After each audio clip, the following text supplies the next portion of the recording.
মহাবিশ্ব সম্পর্কে আরও ভালোভাবে জানতে বিশ্বের সবচেয়ে বড় ডিজিটাল ক্যামেরা তৈরি করা হচ্ছে। এটি দিয়ে মহাবিশ্বের এইচডি ভিডিও ধারণ করা সম্ভব হবে, ফলে মহাবিশ্বের আরও খুঁটিনাটিও জানা যাবে এতে।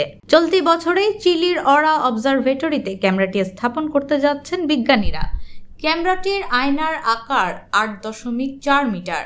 এই ঈদে জামা জুতো অ্যাক্সেসরিজের ডিসকাউন্ট।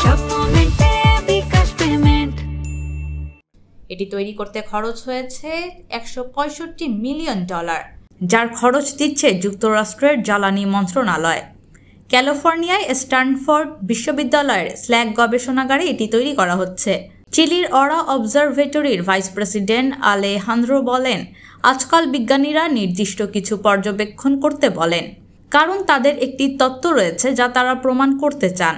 তাই টেলিস্কোপটি আকাশের একটি নির্দিষ্ট স্থানে একটি নির্দিষ্ট সময়, কয়েক ঘন্টার জন্য বা কয়েক রাতের জন্য নির্দেশিত করা হয়। আমরা যা করতে যাচ্ছি তা হলো সবকিছুর ছবি তোলা। এগুলো আমরা রিয়েল টাইমে দিতে পারবো। তখন বিজ্ঞানীরা সেগুলো দিয়ে তাদের নিজস্ব অনুমান ও থিসিস তৈরি করতে সক্ষম হবেন। ইতোমধ্যেই 144 মেগাপিক্সেলের টেস্ট ক্যামেরা দিয়ে পাওয়া ফল সবাইকে অবাক করেছে। নতুন এই ক্যামেরার মেগাপিক্সেল হবে 3200, যার ফলে অসাধারণ দৃশ্য দেখা যাবে। এই প্রকল্পের মাধ্যমে তোলা একটি ছবি দেখাতে 400টি আলট্রা এইচডি টিভি স্ক্রিন লাগবে।